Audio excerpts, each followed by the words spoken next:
Mexico. There were 3 serious attempts at writing a constitution before the Constitutional Convention of 1910.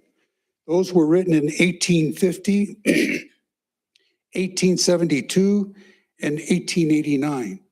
And each of those constitutions had a separate article setting up the organization, the function, and jurisdiction of the courts. They evolved from a simply appointed judiciary. It's kind of interesting because the original articles, they just said that they serve. There was no provisions at all for removal of a justice. So they were pretty well set. But as things evolved and as the politicians matured, they finally came around to district judges, which was originally proposed. Then in this last 1889 Constitution, it was absolutely 100% ruled by a very, very conservative Republican politician. Constitutional conventions, and now in 1910 they're called the Old Guard. So if you read your books, you'll hear references to the Old Guard. And they represented the railroad, coal mining, copper mine, cattle, and land grant special interests. And the chief among them was what was referred to as the railroad lawyers. And they carried quite a bit of power, especially when the railroads started coming through New Mexico. These lawyers played a leading political role during territorial days and into statehood. Now, it's interesting because the committee working on the judicial department included many prominent Republicans. The chairman was Frank Parker, and he was at the time a sitting territorial justice. And later, he became a member of the Supreme Court, state Supreme Court. Other members included C.J. Roberts, Clarence Roberts. He was also a territorial Supreme Court justice, and he was also later elected. And then there was also Herbert Reynolds, who was also later on became a member of the Supreme Court. He was not on the original Supreme Court. But the group also included Reed Holloman, who later became a district court judge, Thomas B. Catron, later chosen as our first U.S. Senator, and Albert Fall, who later became the other U.S. Senator. And he was also famous for some not so good things later on. And interestingly, of the 32 attorneys who attended the convention, 7 of those 32 later served on the state Supreme Court. In fact, it was until 1951, the Supreme Court was not without 1 or more members who served at the 1910 convention. And I got a feeling I know who that person was, but we'll get to that. The intent of the committee from the very beginning was to have an elected Supreme Court, an elected judiciary, and they got their way. And part of their argument that they used was that under the old system with the president appointing the justices, this created a lot of favoritism and unfairness in the judiciary. And so they said, and not only that, the judges should be responsible to the people and to the legislature. So they got through the provision saying that judges and justices would be elected. Another interesting point is that it was first proposed that the elections be nonpartisan, which if you remember under Justice Susana Martinez, there was some talk about reverting to nonpartisan elections. But the Republicans, they were in power, they had it all, and they were so confident of their control over all the politics that they provided for partisan elections, the idea that keep themselves being elected. Also, it was originally proposed that the term of a Supreme Court justice would be 6 years. But Justice Frank Parker, the chair, he says, no, I'd like to have it 8 years. So he proposed an amendment and that passed. So partisan political elections of justices serving 8-year terms came out of this from the very, very beginning. And then after Congress approved statehood on August 19th, 1911, Governor Mills called for the first state election to be held on November 7, 1911. Now,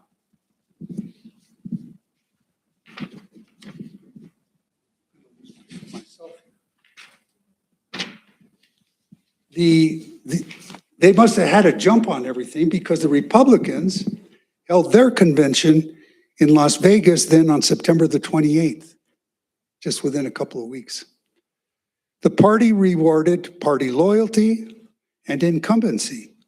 The nominees, the Republican nominees for the Supreme Court, were Frank Parker, surprise, Clarence Roberts, surprise, and Edward R. Wright. All three were at the time serving on the state territorial Supreme Court. Those were the Republican candidates. The Democratic convention followed in October here in Santa Fe. The Dems were joined by what they call, by people who call themselves independent Republicans. And one of those was Richard Hanna, who was a lawyer, very well known a lawyer at the time in New Mexico. And the Democratic nominees were Richard Hanna and Democrats Summers, Burkhart, and W.A. Dunn, who have since gone into the back pages of history. So I understand that the election was very bitterly contested. And even in those days, there was a lot of debate about how much role a judge or a justice should participate in their campaign. And in fact, I think it was Roberts. He didn't want to, no, it was Parker. He didn't want to be involved in the politics, but he heard he was kind of behind, so he went around and shook a lot of hands. And if he hadn't done that, the wisdom is that he probably would have lost. Roberts was a pure politician, according to everything I've been able to find out. And Hanna was a lawyer. He'd go around and campaign, and they won their seats in the election. Now, New Mexico became a state in January of 1912. And here's what happened, and I will read again from Black Robe to Justice by Ari Polivart. He writes as follows. On the evening of January 10, 1912, the Territorial Supreme Court gathered at ceremonies terminating its existence. The members of the new state Supreme Court were present to be administered their oaths of office. Shortly before the judges of the Territorial Court took their places on the bench, the judges-elect, Judge Roberts, Judge Parker, and Judge Hanna, they all drew lots to determine the length of their terms. Because remember, they all came on at the same time, and the Constitution said they had to have staggered terms. One was for 4, one was for 6, and one was for 8-year terms. The figures were written on slips of paper, which were placed in a hat. Justice Roberts drew the short term of 4 years, Justice Hanna the one for 6 years, and Justice Parker, I don't know, he kind of lucked out, he got 8 years. So he's always the lucky one, Judge Parker. Justice Roberts, having drawn the shortest term, became the first Chief Justice. That was the agreement they made. And it's interesting because when the Court of Appeals was created in 1965, we had 3 judges come up here walking up the walk. They were appointed by the governor, and they did the same thing. They drew lots to figure what the terms would be and who would be chief. And in fact, that practice continues to this day. The chief and Justice Bacon were appointed at the same time. So I was on the golf course that Saturday, and Justice Nakamura called me. She says, "What do we do? How do we determine who's got seniority?" I said, "It's a game of chance." And so they flipped a coin. And it's always been maintained that it was maybe a 2-headed coin, but we just don't know. But the point of it is this game of chance of doing this and figuring out seniority remains to this day. And it was started with the original Supreme Court. So continuing, after a brief review of the 60 years of history of the Territorial Tribunal, by then it was 10 judges. Judge McPhee, one of the territorial judges, the new judges were administered the oath of office. Then, Ireneo Chavez, Deputy United States Marshal, stepped forward and proclaimed, hear ye, the Honorable Supreme Court is adjourned sine die.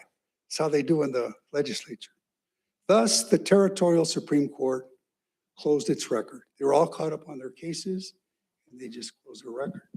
So what I find fascinating, I didn't learn this until this past week, these two that were on the territorial Supreme Court, what were they doing? Jumping up and down the bench, you know, and changing places or themselves? And I just don't know. I didn't find out how that exactly worked. The three cases again sworn in on January the 10th were Clarence Roberts, Chief Justice, and Frank Parker and Richard Hanna as Associate Justices. Every time you open this book, you find something new. It's kind of interesting. Original Article 6, Section 10, which is still the after the publication of the Census of the United States in the year 1920, the legislature shall have power to increase the number of justices of the Supreme Court to 5, provided, however, that no more than 2 of said justices shall be elected at one time, except to fill a vacancy. So the Constitution had a provision in there that you would have 5 justices, and but it had to be after the census of 1920. So, and that's the number we still have today. So in other words, if you want to raise the number of justices on the Supreme Court, you'd have to amend the Constitution, right? So anyway, pursuant to that provision, in 1929, the New Mexico legislature added 2 more justices to the court, expanding it to a 5-member court. Justices Charles Catron and John Sims were the first ones to hold these 2 positions. The New Mexico Supreme Court has therefore remained 5-member court since 1929. The 5 seats, and many of you know this, but the 5 seats on the Supreme Court are named after the justice who first occupied them. And they are known as the Roberts seat, the Parker seat, the Hanna seat, the Catron seat, and the Sims seat. The Roberts seat is currently held by Justice Vargas. The Parker seat is currently held by Justice Zamora. I am currently in the Hanna seat, and the Catron seat is currently held by Justice Bacon, and the Sims seat is currently held by our Chief Justice, David Thompson. Including Chief Justice Thompson, 43 people have served as Chief Justice of the New Mexico Supreme Court. And including all the 5 currently serving on the Supreme Court, there have been 72 justices of the Supreme Court since we became a state in 1912. So it's a pretty small number, if you think about it. Other highlights, in 1984, Mary Walters became the first woman to join the New Mexico Supreme Court. And I was honored to go to her party afterwards. It was held at the El Nido because she had come from our law firm, the Marchiando law firm, and she'd been a lawyer there. And then later on served on the Court of Appeals. And then from there, she went to the Supreme Court. And she was one of the most genteel people you'll ever meet in your life. But she became the first woman to join the Supreme Court. And then, but she was never made chief because there was some internal politics. The court gets along pretty good these days, but it wasn't always so. But there was some internal politics that prevented her from becoming Chief Justice. So in 2007, that injustice was fixed. Mary Walters had long since passed. Her picture was hanging in this building, but it wasn't in the Hall of Chief Justices. It was around the corner, the hand painting.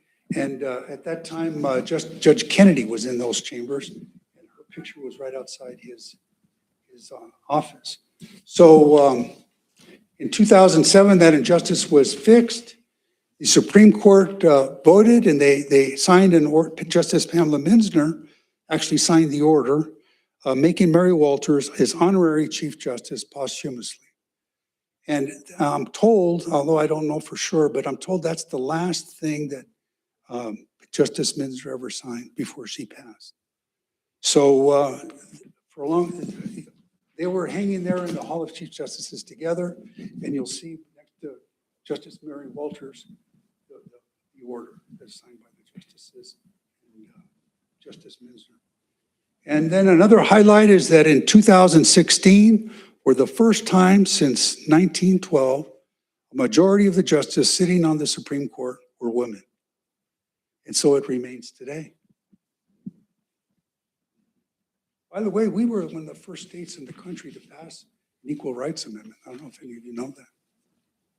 But we passed it, we passed the federal, but then we adopted for the New Mexico Constitution, our own ERA. So now a few comments about this building. The first building to house a trial was the Castrenza. It was a military chapel on the plaza where the Overland Sheep Company is now located, okay? However, this chapel belonged to the Catholic Church. The military had taken it over to store gunpowder and weapons and stuff, and the justices took it over to start doing the trial, and the bishop, however, wanted his chapel back. And after, there was almost a riot because the justice was out that was doing the trial. It was a murder trial. He said, the justice be hanged. He was drinking. He said, the justice, and people got mad. They almost had a riot at his house. He had to stop the trial. And they resumed it later on. So after that incident, the court was moved to a room in the governor's palace on the plaza across the way, where it stayed until 1885. It was in a room reserved for the House of Representatives. In 1885, the new Capitol building was completed, and they included in there a little room for the Supreme Court. But then in May of 1892, that Capitol building burned down. And I'm told, but I've not been able to verify it, that the court then started hearing cases in the federal courthouse, which is still here. So I don't know if that's true or not, but we'll find out one of these days. By the way, I understand that, you know, the federal courthouse has all that stone, and then just next door is the post office. Well, where the post office is, there was a building in that same stone. That was the first jail in the territory, federal jail. And then they didn't need it no more. They tore it down and they put the post office there. In 1900, the new Capitol building was complete. And it also included a room for the Supreme Court. So the Supreme Court had always been housed together with the executive and the legislative branches of government in very cramped and inadequate headquarters. And everybody knew it. So in 1917, this is very interesting, in 1917, the legislature passed a bill for the construction of a Supreme Court building to be built south of the old Capitol. However, the voters defeated the bond issue to finance the project, so it was never built.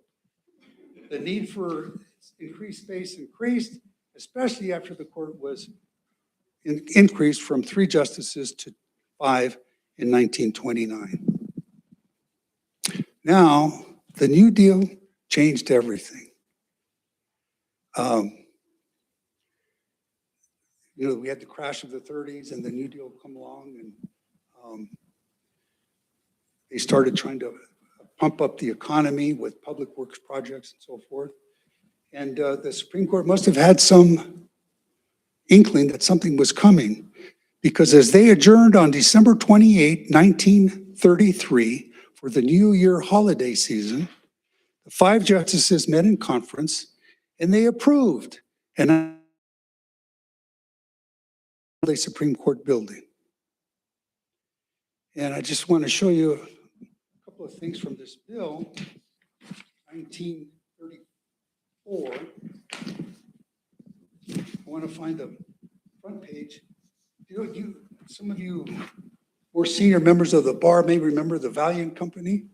There were printers downtown on Gold Street by the federal courthouse. They printed these bills. I didn't notice that till I I got a copy. And in my day, when I was practicing, if you wanted to get something printed for the U.S. Supreme Court, that's where you went to Valiant, because they knew how to do it. Anyway, the Chapter 14 of the laws of 1934, be enacted by the legislature of the Supreme Court of New Mexico, that they're authorized for the construction of a building to be known as the Capitol Edition or Supreme Court Building at Santa Fe, New Mexico, wherein shall be officed the Supreme Court of the State of New Mexico, the State Library, the Department of Justice, and the State Treasurer. They appropriated the sum of $175,000, or so much thereof as may be necessary for the purposes of building and furnishing the building.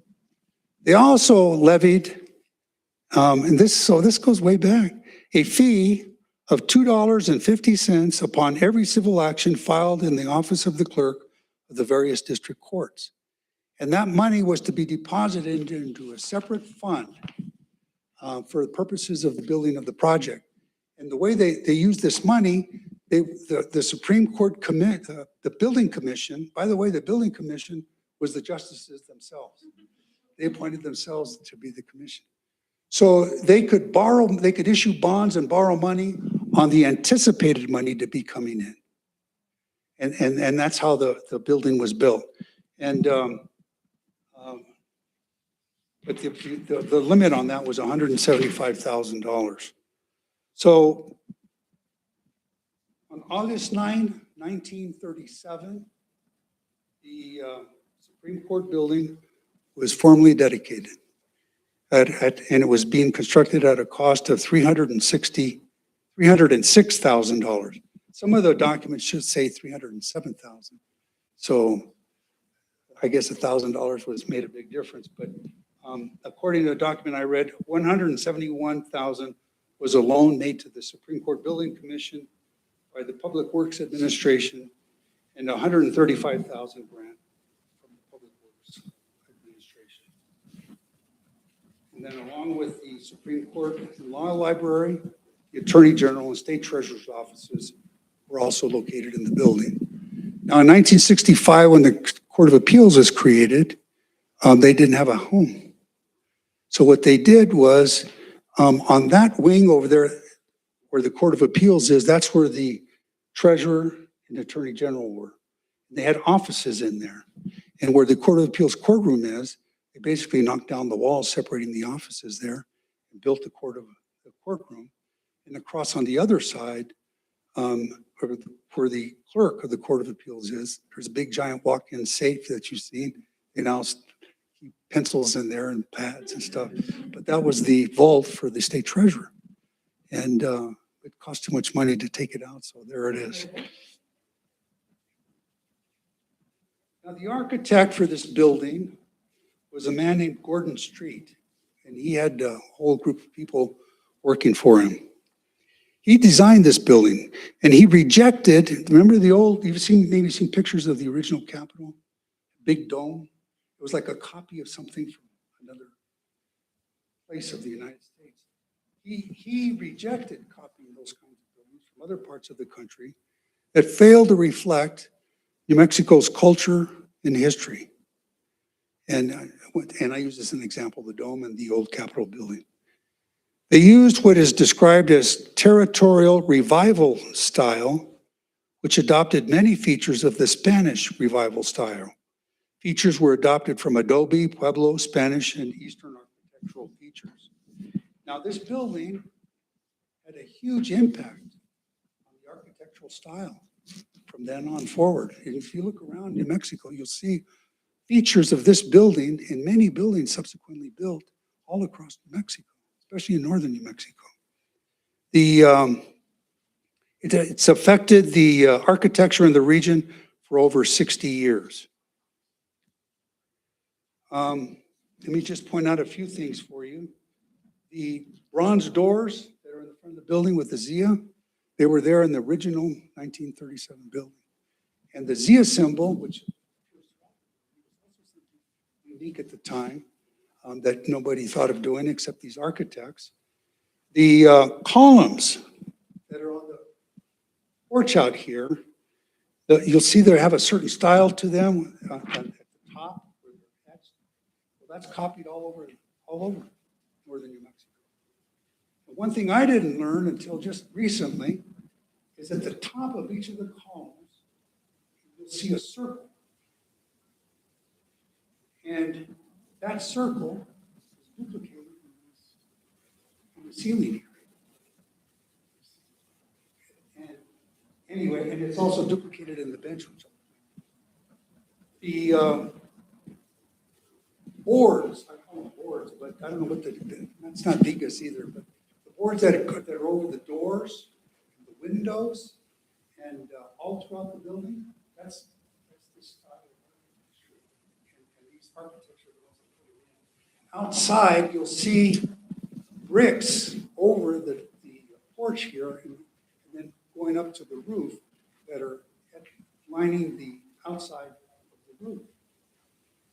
That, when you get time, you look at those bricks, and they stand out pretty good today, still. Those were features that were added into the building.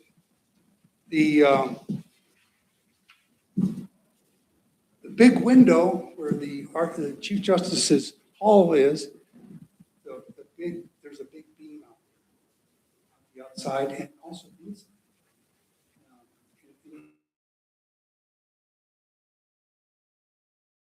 The windows, they have, that's lead. The artisans, the craftsmen, put that lead in the windows with the Zia symbol there, and also in the Hall of Chief Justices. That was all unique and new. The building today remains the only public works administration project in New Mexico that is still being used for the original purpose for which it was built. Everything else has been destroyed or is put to another use. WPA aspects of this building.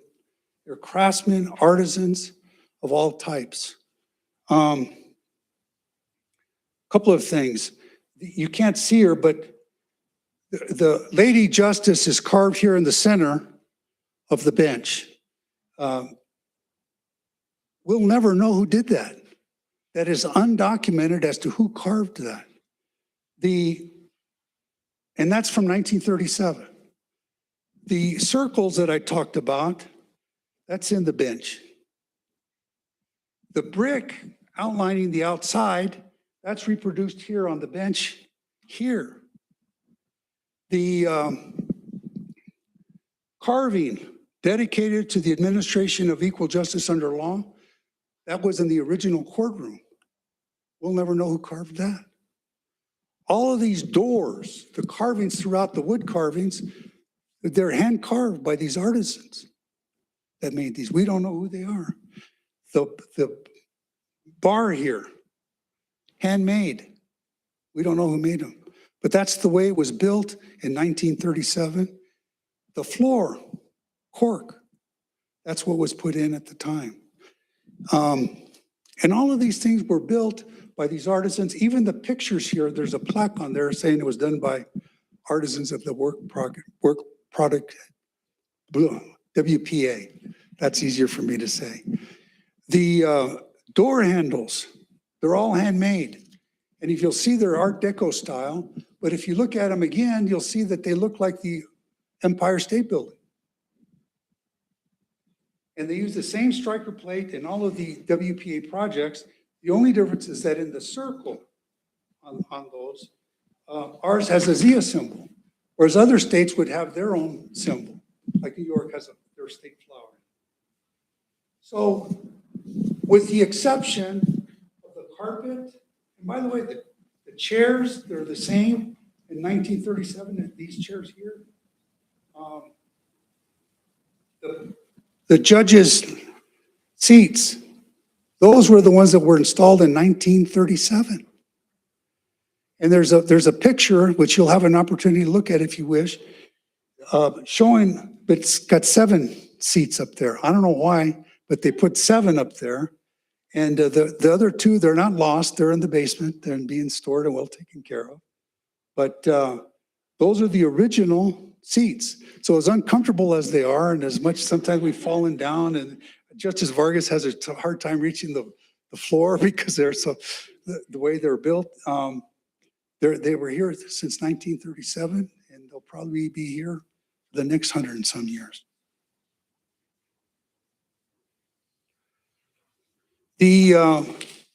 Throughout the building, if you go in the library, for example, these lighting fixtures, handmade by the artisans in 1937, put in. The chandeliers hanging in the library, very intricate. If you go up to the 2nd floor, even to the 3rd floor, you can get a closer look at them. It's amazing, the work and the Zia symbol that's in there. And the other interesting thing about the library, see, they didn't have building codes like they do now.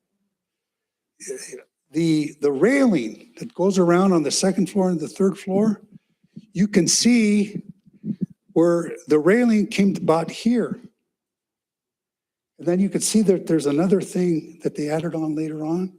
They had to get all kinds of permission from the historical societies and everything else to do that. They didn't want to let them do it, but it still is. It's a danger.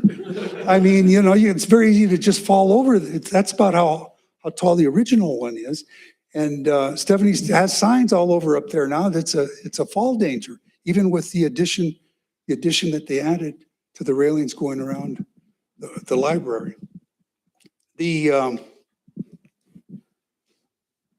chandeliers, windows, ironwork, and hand-carved woodwork is all done by these artisans. The wall sconce in the library, handmade. As you're leaving by the guard station, see the plaque there, the light fixture there? Extraordinary, the detail, the handmade aspects of that. The chandelier hanging in the Hall of Chief Justices. If you ever stop and take a good hard look at it, it's amazing.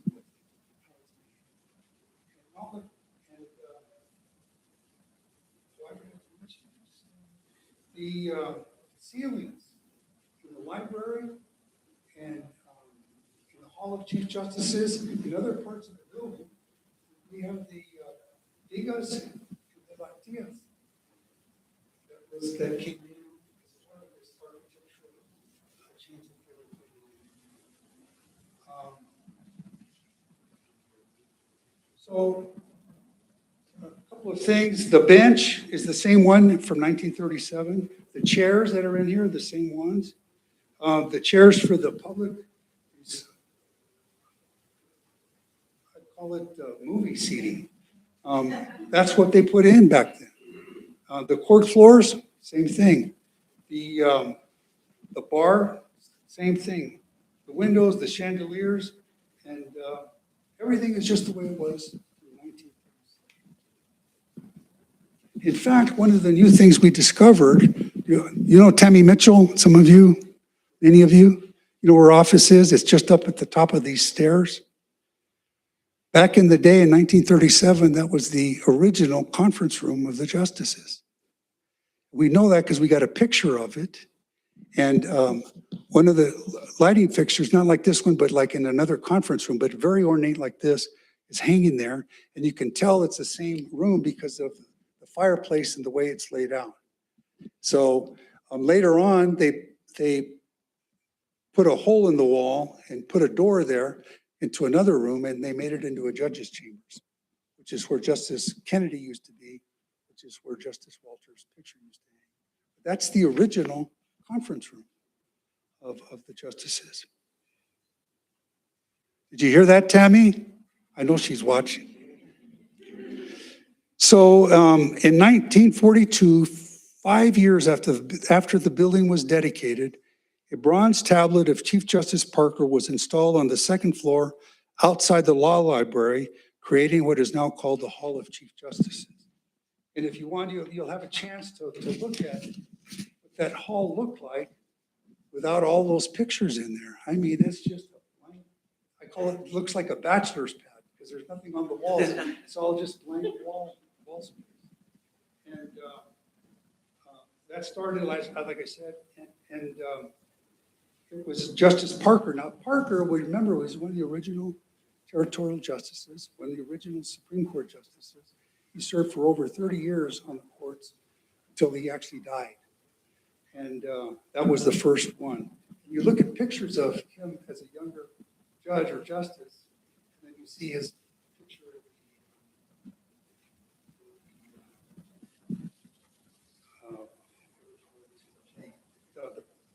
it's amazing how he's able to went from a young man to a elderly statesman. Now, if you look at the outside, the way the building is designed, the whole center of the building is for the Supreme Court courtroom and the library. And then going out to the sides is for the attorney general's and then offices for the justices. But really, if you think about it, the centerpiece of this building is that library in terms of space and the work that went in there and what's there. I'd like to give you a little bit about the library. It was established by the legislature as the Territorial Library in 1851 and as the State Supreme Court Law Library in 1915. It's been serving the New Mexico's bench, bar, and public for over 170 years. It's now New Mexico's State Law Library. It has over 275,000 volumes. And the oldest book in there is from 1629. I got to touch one of the original constitutions that was handed out. But in there, they have the same oak cork floors, except the library got their cork floors replaced 30 years ago or something like that, maybe more. They had to bring in the cork on a ship from Portugal. It got stuck somewhere, and it took a long time to get here. And then, of course, they had to install it. The floors in here have not been replaced. The tables that are in there are from back in the 1937. The chairs, if not the same chairs, they were made from the same drawings because they look identical. The railings up there are handmade, just like these were here in the courtroom. The chandeliers are fantastic. If you get a chance to go look at them in person. The wall sconces, the carved doors, and the striker plates are all there in the library. So a lot of the information I've got today is thanks to Stephanie Wilson and the folks in the library. Thank you guys so much for your help. They're really marvelous at what they do. And we're very, very proud of this building. And I'm going to tell you something, the maintenance staff here work every day to do something. And Carlos and Cisco, thank you for that. The reason this building has been maintained in such pristine condition is because of them. And they are, in fact, artists and artisans, because they know how to fix just about anything that's in here. They know the place from one side all the way to the end, every inch of the building. So we owe a thanks to them for everything they've done to keep the building together. I'll try to answer any questions you may have, but that's really my presentation today.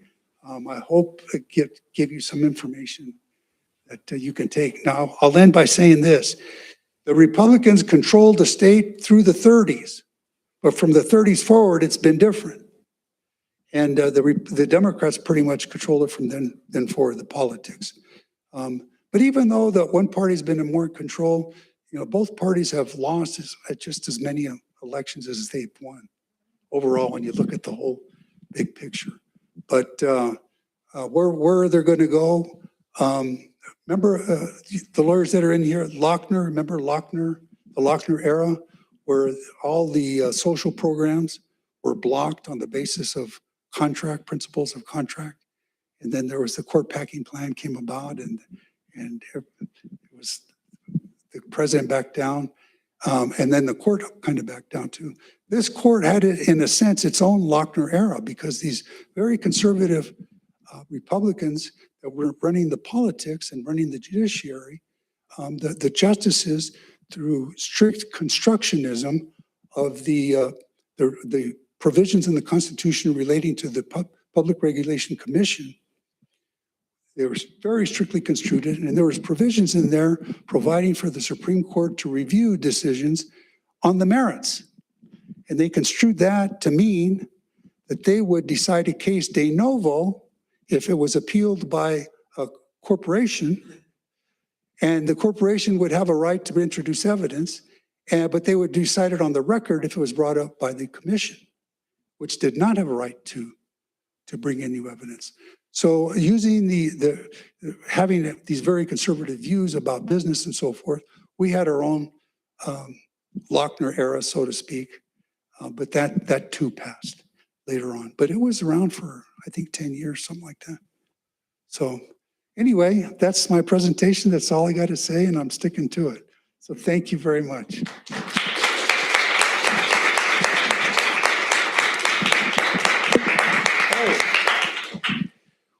Stephanie was so kind. We got this book.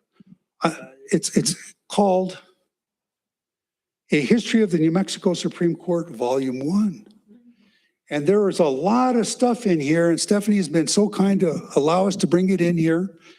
And under her supervision and control, let you page through it, look through it.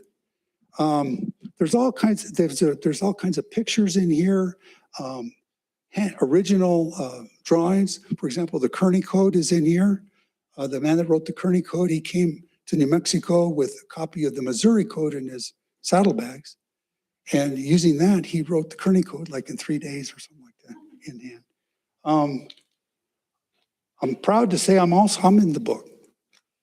But I was arguing a case to the Supreme Court, and as I'm arguing, I'm gesturing like this, and that's when they took the picture. So how you see is my back. But anyway, I'm in the New Mexico history book, so I'm very proud of that. And please feel free, like I say, under her supervision and control, to look through here.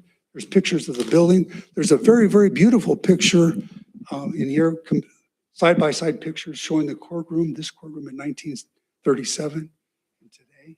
And you can see it's the same room. So they don't lie, those pictures. Anyway, thank you again. So.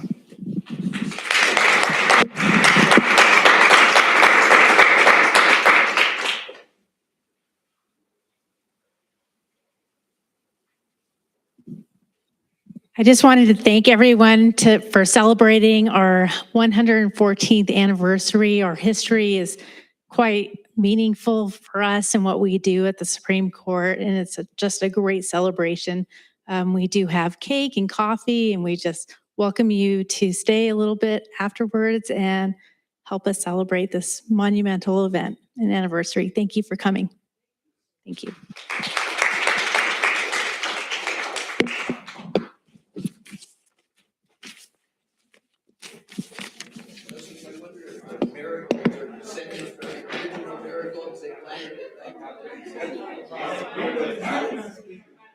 We've never